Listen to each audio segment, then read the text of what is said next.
నిరీక్షణ లేని స్థితిలోనికి దిగజారకూడదని, అపవాదికి మన దూతలు సిద్ధపరిచి నిత్యాగ్ని నీవు వెళ్ళకూడదని, వెళ్ళితే అక్కడి నుంచి తప్పించుకోవడానికి వీలుండదని 70-80 సంవత్సరాలు కదా అక్కడ వచ్చట. నాకు తెలిసినంత వరకు ఈ 70-80 సంవత్సరాల ఈ ముచ్చట కోసం మనుషులు పడుతున్న ప్రయాస ఇంత వర్ణించడానికి మీరు ఉండదు. ఏమి ప్రయాసపడుతున్నారంటే అంత ప్రయాసపడు. దేనికోసం 70-80 నిత్యత్వం కొరకు 0 మారుమనసు పొందాలి. నిత్యత్వానికి సమయం గడపకుండా లోకం కొరకే సమయం గడిపేది మారుమనసు పొందాలి. దేవుని కొరకు సమయం గడపడకుండా నీ భౌతికమైన వాటి కొరకు సమయం గడిపడం మారుమనసు పొందాలి. ఈ సంగతులన్నీ జాగ్రత్తగా ఆలోచించేసి 70-80 సంవత్సరాల గురించి ఆలోచించాక చింతపడక ప్రభునేసి గ్యారెంటీ చెప్పాడు నాకులాగా.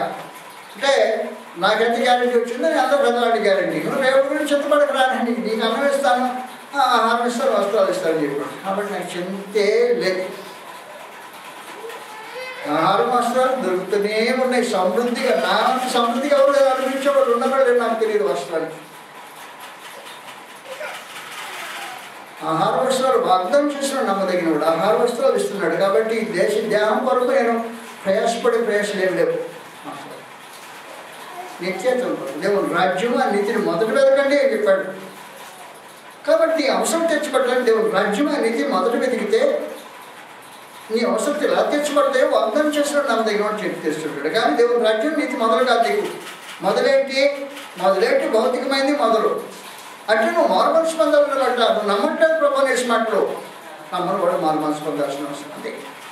దేవుడు రాజ్యం నీతిని మొదలు వెతకమంటే మొదలు వెతికే దేవుడు రాజ్యం నీతి కాకపోతే ఏం చేయాలి? నువ్వు మారుమనసు పొందాలా. నువ్వు మారుమనసు పొందాలి దేవుడు అనుభవిస్తున్నాడు. అందువల్ల దేవుని యొక్క దీర్ఘశాంతం రక్షణార్థమని ఎంచుకొని ఇచ్చే ఈ సమయాన్ని సద్వినియోగం చేసుకోవడానికి మనుషులు ప్రయాసపడాలని ప్రభునేసి విశ్వాసాన్ని మనం చేస్తున్నాం.